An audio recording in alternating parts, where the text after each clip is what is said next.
হুঁশিয়ারি পুতিনের।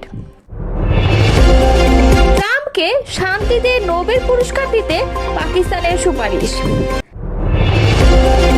জাতিসংঘে ইসরায়েলকে তুলোধুনো করল পাকিস্তান, চীন, রাশিয়া ও আলজেরিয়া। ফেব্রুয়ারিতে নির্বাচন ধরে ঘর গোছাচ্ছে বিএনপি। এতক্ষণ শুনছিলেন সংবাদ শিরোনাম, এবারে বিস্তারিত। রাশিয়ার প্রেসিডেন্ট ভ্লাদিমির পুতিন হুঁশিয়ারি দিয়ে বলেছেন, ইউক্রেন ও মধ্যপ্রাচ্যের চলমান উত্তেজনা বিশ্বকে তৃতীয় বিশ্বযুদ্ধের দিকে ঠেলে দিচ্ছে। তার মতে এই দুটি অঞ্চল এখন মারাত্মক সংঘর্ষের সম্ভাব্য কেন্দ্রবিন্দু হয়ে উঠেছে। শুক্রবার সেন্ট পিটার্সবার্গ আন্তর্জাতিক অর্থনৈতিক ফোরামের মূল অধিবেশনে ভাষণ দিতে গিয়ে পুতিন এ হুঁশিয়ারি দেন। রুশ প্রেসিডেন্ট বলেন, বর্তমানে বিশ্বজুড়ে সংঘর্ষের বিপুল আশঙ্কা লক্ষ্য করা যাচ্ছে। আমরা বৈশ্বিক যুদ্ধের আশঙ্কায় উদ্বিগ্ন। সব সংকটেরই শান্তিপূর্ণ সমাধান হওয়া উচিত। তিনি ন্যাটোর পূর্বমুখী সম্প্রসারণের সমালোচনা করে বলেন, এই জোট বারবার রাশিয়ার নিরাপত্তা উদ্বেগকে অগ্রাহ্য করছে। এটি পশ্চিমাদের উপনিবেশবাদী নীতির আরেকটি রূপ মাত্র। পুতিন এ সময় দাবি করেন, মার্কিন প্রেসিডেন্ট ডোনাল্ড ট্রাম্প তাকে আশ্বাস দিয়েছেন যে ইরানের বুশেহর পারমাণবিক স্থাপনায় রুশ কর্মীদের নিরাপত্তা নিশ্চিত করতে যুক্তরাষ্ট্র সহযোগিতা করবে। মধ্যপ্রাচ্যের সঙ্গে পুতিন বলেন, ইসরায়েল যদি সত্যি ইরানের সর্বোচ্চ ধর্মীয় নেতা আয়াতুল্লাহ আলী খামেনিকে হত্যা করার কথা বিবেচনা করে থাকে, তবে আমি আশা করি এটি কেবল কথার কথা হিসেবেই থাকবে। এর আগে রুশ প্রেস সচিব দিমিত্রি পেসকভ সেন্ট পিটার্সবার্গের কনস্টান্টিন প্রাসাদে স্কাই নিউজকে বলেছেন, ইরানের সরকার পরিবর্তনের কথা যারা বলছে তারা যেন মনে রাখে এটি শুধুমাত্র অগ্রহণযোগ্য নয়, বরং এতে দেশটিতে চরমপন্থার বিস্ফোরণ ঘটতে পারে। তিনি হুঁশিয়ারি করে বলেন, যারা আয়াতুল্লাহ খামেনিকে হত্যা করার কথা বলছে তারা যেন মনে রাখে তাতে তারা এক ভয়ঙ্কর প্যান্ডোরার বাক্স খুলে দেবে। আসন্ন 2026 সালের নোবেল শান্তি পুরস্কারের জন্য মার্কিন প্রেসিডেন্ট ডোনাল্ড ট্রাম্পের নাম আনুষ্ঠানিকভাবে সুপারিশ করছে পাকিস্তান, যা সাম্প্রতিক সময়ে পাক ভারত উত্তেজনায় মধ্যস্থতাকারী হিসেবে ট্রাম্পের স্বীকৃতি বলে জানাচ্ছে পাকিস্তান। শনিবার পাকিস্তান সরকারের অফিসিয়াল এক্স অ্যাকাউন্ট থেকে দেয়া এক আনুষ্ঠানিক বিবৃতিতে এমনটি জানানো হয়েছে। বিবৃতিতে বলা হয়, সাম্প্রতিক ভারত পাকিস্তান সংকটের সময় তারা সিদ্ধান্তমূলক কূটনৈতিক হস্তক্ষেপ এবং গুরুত্বপূর্ণ নেতৃত্বের স্বীকৃতিস্বরূপ পাকিস্তান সরকার আনুষ্ঠানিকভাবে প্রেসিডেন্ট ডোনাল্ড ট্রাম্পকে 2026 সালের নোবেল শান্তি পুরস্কারের জন্য সুপারিশ করার সিদ্ধান্ত নিয়েছে। বিবৃতিতে আরও বলা হয়, প্রেসিডেন্ট ট্রাম্পের সিদ্ধান্তমূলক কূটনৈতিক সম্পৃক্ততা এবং গুরুত্বপূর্ণ নেতৃত্ব দুটি পারমাণবিক অস্ত্রধারী দেশের মধ্যে অত্যন্ত অস্থিতিশীল পরিস্থিতি হিসেবেও বর্ণিত উত্তেজনা হ্রাস করতে সাহায্য করেছে। সম্ভাব্যভাবে একটি পূর্ণাঙ্গ যুদ্ধ রোধ করেছে যা লক্ষ লক্ষ জীবনকে বিপন্ন করতে পারত। বিবৃতিতে আরও বলা হয়, একটি গুরুত্বপূর্ণ মুহূর্তে ইসলামাবাদ এবং নয়াদিল্লি উভয়ের সঙ্গে জড়িত হয়ে প্রেসিডেন্ট ট্রাম্প দুর্দান্ত কৌশলগত দূরদর্শিতা এবং দুর্দান্ত রাষ্ট্রনায়কত্ব প্রদর্শন করেছেন। তার প্রচেষ্টায় যুদ্ধবিরতি কার্যকর হয়, যা একটি বিপর্যয়কর সংঘাত এড়ায়। ভারত পাকিস্তানের যুদ্ধরত পরিস্থিতির শান্তিপূর্ণ সমাধান দেওয়ার ক্ষেত্রে অগ্রণী ভূমিকা রাখায় ট্রাম্পের প্রশংসা করে ইসলামাবাদ বিবৃতিতে জানায়। এই হস্তক্ষেপ একজন প্রকৃত শান্তিপ্রিয় হিসেবে প্রেসিডেন্ট ট্রাম্পের ভূমিকা এবং সংলাপের মাধ্যমে সংঘাত সমাধানের প্রতি তার অস্বীকারের প্রমাণ। দক্ষিণ এশিয়ায় টেকসই শান্তির প্রতি আন্তরিক অঙ্গীকার।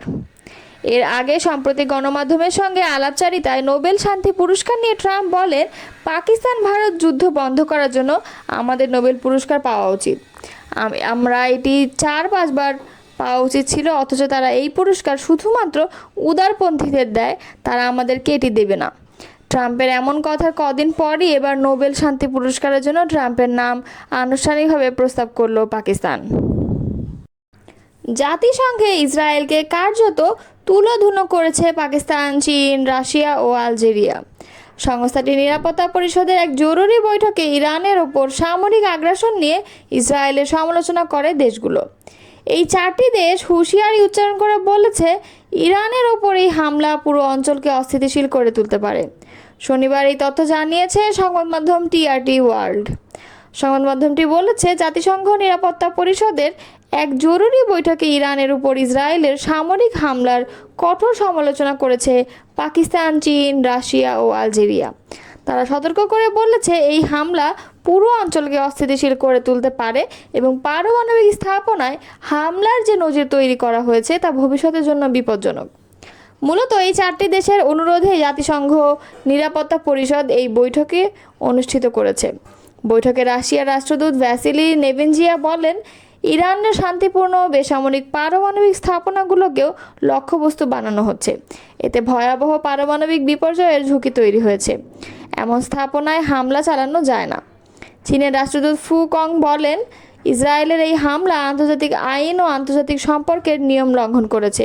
এটি ইরানের সার্বভৌমত্ব ও নিরাপত্তাকেও ক্ষুণ্ণ করেছে এবং গোটা অঞ্চলের শান্তি ও স্থিতিশীলতা বিপন্ন করছে। পাকিস্তানের রাষ্ট্রদূত অসীম ইফতিখার আহমদ বলেন, ইসরায়েলের প্রকাশ্য সামরিক আগ্রাসন ও হামলাগুলোকে আমরা নিঃসন্দেহে নিন্দা জানাচ্ছি। এটি কেবল একটি দেশের জন্য নয়, গোটা অঞ্চলের ও বিশ্ব শান্তির জন্য গভীর হুমকি। আলজেরিয়ার রাষ্ট্রদূত আমার বেনজামা এই হামলাকে বলেন, বিনা উস্কানিতে ও অযৌক্তিকভাবে চালানো এই হামলা জাতিসংঘ সনদের প্রকাশ্য লঙ্ঘন। প্রসঙ্গত, ইসরায়েল গত 13 জুন থেকে ইরানের বিভিন্ন সামরিক ও পারমাণবিক স্থাপনায় বিমান হামলা চালিয়ে আসছে। এর পাল্টা জবাবে ইরানও ব্যালিস্টিক ক্ষেপণাস্ত্র হামলা চালিয়েছে ইসরায়েলের বিভিন্ন শহরে। এই পরিস্থিতি মধ্যপ্রাচ্যে একটি বড় যুদ্ধের আশঙ্কা তৈরি করেছে, যার প্রভাব সারা বিশ্বের উপরই পড়তে পারে। ফেব্রুয়ারিতে ত্রয়োদশ জাতীয় সংসদ নির্বাচন হবে এমনটা ধরেই মাঠে নেমেছে বিএনপি। নির্বাচনে নানা কর্মকাণ্ডের পাশাপাশি ঘর গোছাতেও ব্যস্ত সময় পার করছেন দলটির নেতারা। ভোটের তফসিল ঘোষণার আগেই তৃণমূলের যেসব কমিটি ইতোমধ্যেই মেয়াদোত্তীর্ণ হয়েছে সেখানে নতুন কমিটি দেওয়ার বিষয়ে মৌখিক নির্দেশনা দেওয়া হয়। ঢাকা ছাড়া 9 সাংগঠনিক বিভাগের দায়িত্বপ্রাপ্ত নেতারা এ নিয়ে মাঠে কাজ করছেন। দলটির সিদ্ধান্ত অনুযায়ী গণতান্ত্রিক উপায়ে কাউন্সিলের মাধ্যমে সারা দেশের ইউনিয়ন, পৌর, থানা, উপজেলা, মহানগর ও জেলা কমিটি করা হবে। তবে কমিটি গঠন নিয়ে অন্তর্বিরোধও নতুন করে সামনে আসছে। কয়েকটি উপজেলা কমিটি গঠন নিয়ে সংঘর্ষের ঘটনাও ঘটেছে। আবার কমিটি নিয়ে নানা বিতর্কের মুখে সেই কমিটি বাতিলের ঘটনা আছে। বিএনপি সূত্রে জানা গেছে এসব তথ্য। এদিকে বিগত আন্দোলন সংগ্রামে সক্রিয় ছিলেন, নির্যাতিত, ক্লিন ইমেজ ও দলের প্রতি আনুগত্য এমন নেতাকর্মীদের কমিটিতে যৌথ মূল্যায়নের কাজ করার বিষয়ে বিএনপির হাইকমান্ডের নির্দেশনা রয়েছে। তবে খোঁজ নিয়ে জানা গেছে বেশ কয়েকটি উপজেলা কমিটি গঠনে হাইকমান্ডের নির্দেশ মানা হয়নি। কাউন্সিল না করেও কমিটি দেওয়া হয়েছে। আবার আওয়ামী লীগের বিগত 15.5 বছরে যাদের দলের কর্মকাণ্ডে সক্রিয় দেখা যায়নি, হামলা মামলার শিকার হননি, তারাও কোনো কমিটিতে গুরুত্বপূর্ণ পদ পাচ্ছেন।